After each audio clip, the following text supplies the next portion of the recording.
Greetings everyone, this is First Centurion 753, and I have a new game here called Democracy 3. New game for me at least. I downloaded it last night. It's a great game for anyone who's into politics. Personally, I love it. You are the head of state for one of 6 countries, or at least that's what you start off with before any mods. You can be the Prime Minister of the United Kingdom, you can be the head of state for France, Germany, United States, Canada, or Australia. Last night I chose the United States, because that's where I'm from. You have a very brief summary of the nation here. The United States of America is a federal republic consisting of 50 states. The USA is the 3rd largest country in the world by land area and population. It is also the world's largest economy with an estimated 19% of the total global GDP. The country accounts for 39% of global military spending, despite only containing 4.46% of the global population. A lot of spending on the military. The U.S. President acts as both head of state and head of government, as well as the Commander-in-Chief of the U.S. Armed Forces. Population is over 300 million, size close to 10 million square miles. Life expectancy 78. Inequality indicator, I don't know what that means really, that's 47.7. GDP per capita, poverty, ethnicity is about 80% white, 79% Christian. Obese, almost a third of the people are fat, probably because of this beef consumption. And then there's the Big Mac indicator, which I think is actually the price of a Big Mac. So yeah, there's some funny things with this game. Right down here you have gerrymandering constituencies, inventing the internet, compiling misleading statistics, preparing something. So you know they had some fun when they made this. You start off winning the previous election, so you're starting off from day 1 of your job. And there are 6 different indicators here that you have to deal with. GDP, gross domestic product of the country, of your country, which is defined as the total market value of all goods and services produced in the country in a single year. So this is basically telling you how well the economy is in your country, and right here, all the different things that will affect the economy. You can click on them, and this is all things that are affected by this policy. Health, all the different things that cause it, all the different effects of the health policy. Education, unemployment, crime, and poverty. So, at first, when you start playing this game, it can seem kind of daunting because there's a lot of different, statistics, and numbers, and things to understand. Once you get familiar with it, it actually is pretty well organized. There are 7 different departments that you have to deal with, and you actually have 7 different ministers for each department, which includes transportation, law and order, public services, taxes, the economy, welfare, and foreign policy. So those are different areas where you have control of dictating policy. Basically what the game is, as president, you are just dictating policy for the country. And based on your decisions, there are different groups of people in your country that will either be happy or sad with you. And then when it comes to election, depending on how many people like you, you may or may not get elected. If you go to this little chart here, it actually gives you a breakdown, more detailed, about each group. And it tells you the percentage of the population in each group, how cynical they are, and their complacency. These two I'm actually not too sure of. But this right here tells you that 49% of the people consider themselves patriotic. Okay, you can click on this and you can see what effects their happiness. Different things that influence their happiness. Of these patriotic people with their guns. And they like me. I am very popular with patriotic people. Retired people as well, state employees, farmers, a little lower. If you look on farmers, now the cool thing about this, you can actually get rid of everything and just sort of like isolate this group, farmers. That tells you where you stand with these different groups. This, as the game goes on, this helps out a lot because you'll see it change over time, and every action, get out of here, whatever that is, every action that you do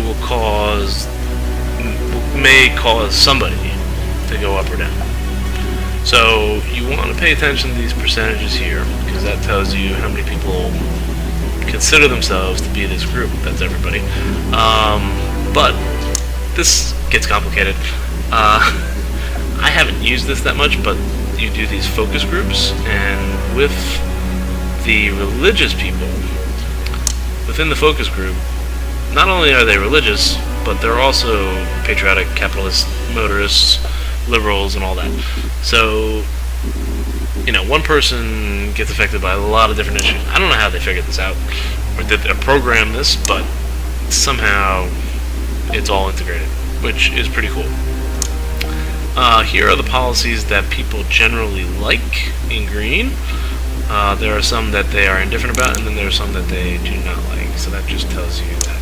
And as your presidency or your term of office goes on, there'll be changes for these different issues that are in blue here, and it will either go up or down or stay the same. And last night, when I first started playing this game, I was like kicking butt because education was up like 20%, crime was down like 50%, everything good was like good. I mean, you had poor people were earning more money, middle income people were earning more money, high income people were earning more money. My GDP was up, my environment was up, traffic congestion was down. Everything was going really well. You know, CO2 emissions were down, unemployment was down. You know, it was going really well. And I had cut the deficit. If you look up here, we have our the budget basically, and you have the income per quarter, expenditures per quarter, and the deficit. This is how much more the expenditures are than the income, and every turn that will add to the debt. If you have a deficit, if you have a surplus, it will take away from debt. I had cut the debt after one term presidency in half, and most of these people were green, except for the socialists and the trade unionists. And I think it was like you have 16 turns. Every 3 months is considered a turn. It must have been like, it was in the first year, somebody assassinated me. And it had to be either a socialist or a trade unionist that killed me. I was getting these intelligence briefings that there was a group out there that was not happy with my policies. And what really pissed them off, because I'd won the election by 70%. Like, that was a huge landslide victory. But what I think really pissed them off was I had fired 2 of my ministers. One of them had resigned before I got elected. It was like it was like 2 quarters before the election. I think it was this one, the foreign affairs minister, because she was sympathetic towards trade unionists. Okay, each one of these ministers, they give you this political capital, which helps you do things. There's a certain amount of loyalty that they have, as well as experience and effectiveness. But they're also sympathetic to certain groups, and being sympathetic to certain groups makes those groups happy. That there are ministers in the government that are sympathetic towards them, they are happy. So it would be like, you know, if Hillary Clinton was Secretary of State, and some people who like Hillary Clinton feel comfortable because she has a voice in Barack Obama's ear. So that's basically the idea there.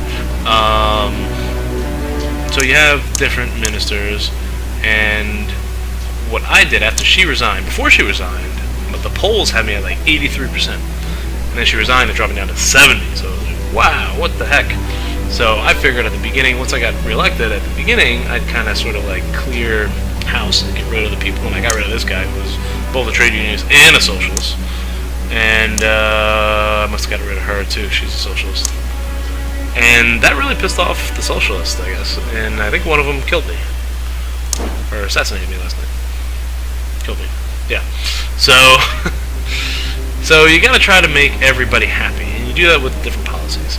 And so the blue circles are issues, like the price of oil or the, demand of oil. The white ones are policies, so subsidizing school bus issues, and the red ones are problems that exist. And you can get rid of some of these problems. The green are actually good things that are going for you. We have one green thing, which is a technological advantage, which helps. It helps. It improves GDP. If you see these green arrows going towards the GDP, I don't want to move my mouse off this because the mouse has to stay on the circle for this to show. So technological advances gives positive impact to GDP because you see those green arrows going to GDP. It also gives positive impact to productivity. In order to have the technological advantage, you need to have certain things like technology down there below it. It's just pumping in at a high rate, it looks like. Creationism versus evolutionism. That policy, which I'm assuming means that it's leaning towards evolutionism, is pumping into having a positive impact on technology. You can kind of click on this and see exactly, a little bit in favor of evolution there. The space program also has an impact on it. It's right there. Okay. And, that's how it works. For the red, if there's red arrows going into it, that means it's having a negative impact on it. Now, this is a problem. This is alcohol abuse. So, you have red arrows coming in from the police force. That doesn't mean that the red arrows aren't necessarily a bad thing. It just means that it's having a negative impact on this indicator. So this indicator is alcohol abuse. A negative indicator would cause the alcohol abuse to go down, to decline. So if you increase the police force, the alcohol abuse would happen. So that's a good thing. Okay? Things that have a positive impact, that increase, not positive good or bad, just positive increasing alcohol consumption, or alcohol abuse, would be alcohol consumption. Poverty, people don't have money, they drink more, I guess. And if you don't have a job, you probably drink a lot more. Looks about the same, but yeah. And that, in turn, if you see the arrows going from alcohol abuse to crime, will increase the crime rate and have a negative impact on health. So, I hope I explained that right. Last night, when I played, I went through a tutorial and I didn't do anything on the first turn, so I'm just going to go ahead and click the first turn, and that will start. You get these quarterly reports at the beginning of every turn. And there is a budget report. International credit rating agencies rate our government as B. So the government bonds, the treasury bonds that we sell out, have a B rating. AAA is the highest.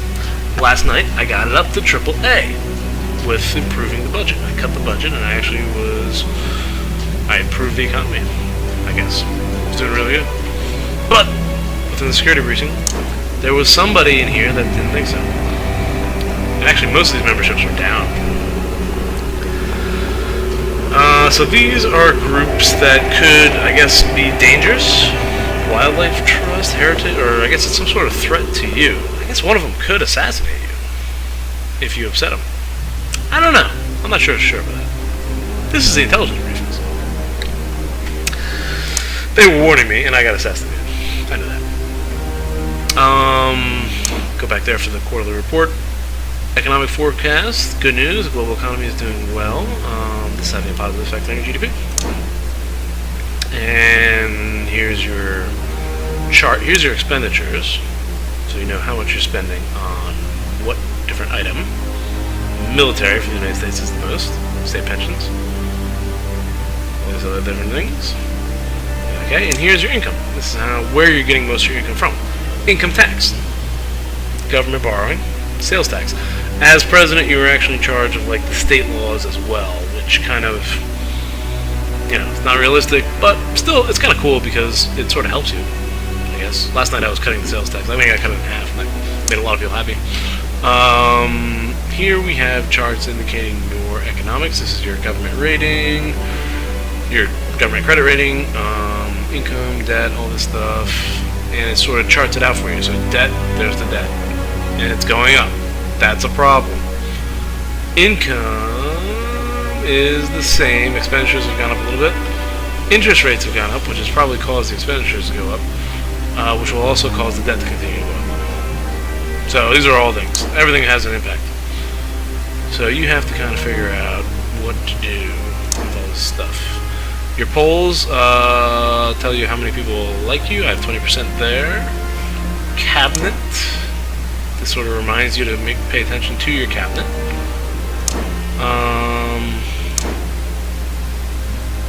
And right here, these are things that have like immediate, they need your immediate attention. And this is a debt protection law. Debt collection agencies have been in the news because of the aggressive methods they're using to extract payment from people who owe large sums of money. These debt collecting agencies provide credit to people who larger, more respectable companies will not lend. A law is proposed to limit the ways in which such agencies can operate. Now you have to decide if you're going to basically veto this law or let it pass. And I think I should, veto this law. Oh no, I'm sorry, I think I should pass this law. If I limit the agencies, these agencies are preying on the weakest and poorest of our society, often tricking them into borrowing money at exorbitant rates that can never be repaid. This is a little more than extortion, and the government should act at once to limit severely the activities of such unscrupulous companies. I think I agree with that, and I did last night. I did not want to allow it. Okay, this is nobody forces people to borrow money. Yeah, that's right, but I think this would be better for the economy. I think it would be better for poor people, and I think it'll solve some problems. Okay, because poor people right here, they're facing issues. They're dealing with things. Homelessness. You see, that's a problem there. So maybe that'll help solve the homelessness problem. The other problems that you have to solve, a lot of them are over here. And if I can find, I think it's right. Here's the police force. And if you notice, there are 4 problems that the police force can have a negative impact on. So if I increase funding for the police force, that will decrease antisocial behavior, decrease vigilante mobs, decrease alcohol abuse, and decrease drug addiction. If I decrease alcohol abuse, that will improve health. If I decrease narcotics, parents will be happy.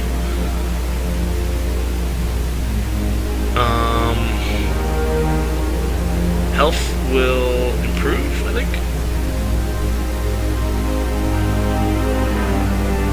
Basically, the police will improve at least 4 different problems that we have. It will make state employees happy, and it will make conservatives happy. So, just like what I did last night, you can adjust how much you're spending on the police force, on these different things, right here with this indicator. To move it, if I was going to raise it, I have to use political capital. And again, political capital is what your ministers give you per term. and I have about 53 because I skipped the first turn.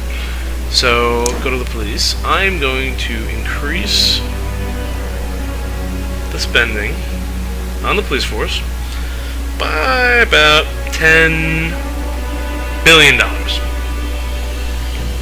So we're up to $42 billion right now. Now, if you want to apply the changes, you have to apply changes. You can go back by reverting changes, but I want to keep these changes, and we're going to keep it at 42 million. Now, what you have to consider is it will reduce antisocial behavior, violent crimes, and crimes, but it will also, well, alright, this is all good actually. This will increase conservatives' opinions of you and state employees' opinions of you. Antisocial behavior will go down, alcohol abuse will go down, vigilante models will go down, drug addiction will go down. All these are pretty much good things.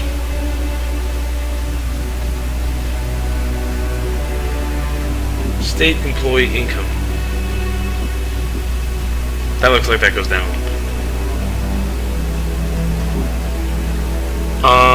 It's very popular with the voters. 77% of the voters like it. I'm going to go ahead and do it. I think that's a good thing. I think it'll help solve several problems. Now, problem with that, right here. Increasing our budget by $10 billion, that will increase the deficit, will also increase the debt. So, I don't want to do that.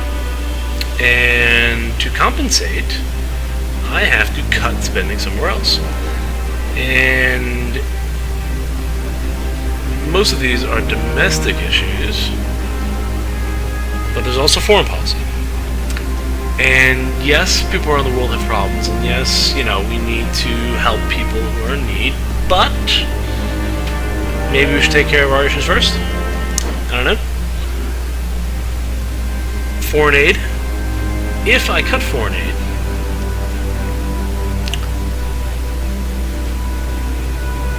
I'm going to cut it. I don't want there to be none. I want it to be low. If I cut foreign aid, then this will actually upset some people in my country. But I need the money. Socialists will be upset. Liberals will be a little upset. This is probably why I got assassinated. Foreign relations, yeah, that is important. And it will also upset ethnic minorities. So it's going to upset some people, but I need the money. Police force is more important. Patriotic people will like it.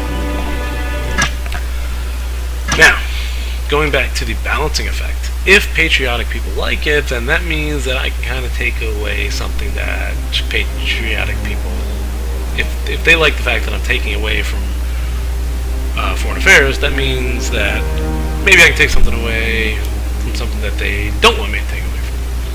Their opinion will go up since I improved, or I reduced the amount of spending on foreign affairs, on foreign aid. Military spending. Military spending is the biggest expense. So, you know, we can kind of just look at $225 billion in military expenses. Maybe just take a little bit off that. $5 billion, which is not a big effect here, but a huge effect on the police force, right? And the patriotic people like the fact that I reduced foreign aid. State employees will go up, even though they were one of the ones that went down because of. I'm sorry. State employees will go down, but they went up because they're being employed by the police force. So you know, it compensates. Unemployment will go down. So this looks pretty good. Let's confirm those changes. All right. So you know, I mean, you got to be careful. You don't know who you're gonna upset when you do things, and you know. You do have to make some decisions, and I think increasing the police force will help. So I burned up some capital by doing that. We're just going to go ahead and move to the next turn. This is just like I did last night. And now I'm going to make a big move. Ban alcohol advertisements. That's not the big move, but I am going to ban it. I'm I'm going to approve the ban. Because one of the big issues that we have is alcohol consumption. We have to stop that. Okay, so, you know, we've got antisocial behavior here, vigilante mobs there, alcohol abuse, internet crime, drug addiction, asthma epidemic, that's from the environment. There's a shortage of skills. Businesses tell us they simply cannot find enough skilled and trained people. That means we just have to improve education. It's an uncompetitive economy. Pollution. And the homelessness. So, I'm going to make, at this point, I make a big play. If you go to this light bulb here, these are policy ideas. And it gives you a brief description so you can kind of figure out who's going to impact. It doesn't tell you who's going to impact, but you can kind of figure out. Cheap imports can be damaging to the economy because local companies cannot match lower salaries paid by foreign competitors. So, import tariffs help to protect local manufacturers from unfair competition. This does go against free market economics, though, and can be seen as unfair to foreign countries. But it will be helpful to certain people. So it's, you know, it's tough to gauge. You have to kind of gauge who it's going to affect. Now, I have political capital that I saved up for the first term, and I am going to make a big move. We have a lot of debt, and nobody likes taxes. But since I have the political capital, and it's early in my campaign, early in my term, that means I can work with it. And if I increase taxes in one area by a lot and raise a lot of money, then that means I can give money out to a lot of different other areas. Now, CO2 taxes, carbon tax levied on all emissions of carbon dioxide, thought to be the main cause of climate change. The tax is effectively a pollution tax and a way to make those individuals and industries who contribute to climate change pay for the damage they cause or reduce emissions. Obviously, the tax is popular with environmentalists and can also lead to more energy efficient economy. So that's good. But on top of that, if you look down here, it takes 2 quarters to implement it. It will cost me 39 political capital, the 49 that I have. It doesn't cost me anything, and it has a potential income 25 billion to 703 billion dollars. That will clear out the deficit. So I think it's worth the risk. And I did it last night, and it worked out pretty well because it gave me a lot of money. And with that money, I can do other things. Okay? You have to apply the changes. So the carbon tax is on. Alright, now with that money, you know, I can cut taxes, maybe. I can provide for public welfare, and this will also reduce pollution. So there are going to be some people who are going to be upset with it. Probably, my guess is the motorists are not going to like the tax. Okay? Maybe capitalists or wealthy people, if it affects their business interests, I'm not sure. Conservatives will probably never like taxes either. But, again, this will be cut dramatically. We might even be able to eliminate it. Then we can start chopping away at the debt, and then we can use that money to buy things that we need. And, you know, effectively buy votes. So, that paid off last night, and I'm hoping it pays off again. Superhero! Here we go. Okay. News stations are buzzing with the report of a caped man, Batman, has been seen fighting crime in our city. Already a number of high-profile arrests have been unofficially attributed to the masked stranger. It's a sign of how bad things have become. Now right here, crime is down. Look at that dip in crime. Now it's down for two reasons. Down because of the superhero, yeah. It's also down because I increased the police force. So it does take a while for the increase to be implemented, 2 turns. We're improving things. Vigilante. So, polls have me at 32% at this point. Economy's still going well. We're looking good. And if you notice, we have moved from a deficit to a surplus. I have surplus. I have money to spend. And so I can now buy some people. The liberals do not like me. Why do they not like me? I banned the alcohol advertisements. They didn't like that. They think people should say whatever they want. Alright. Conservatives like it. They were happy with that, probably. Well, vigilante mobs. That's crazy. They must have liked the police force. So I have a surplus, and I'm going to have to consider where I want to spend it. I could use it on new policy ideas, like if I wanted some sort of welfare thing. These things cost money, but I've got money now. So that's all stuff I have to consider. I am going to end this episode at this point. We are in,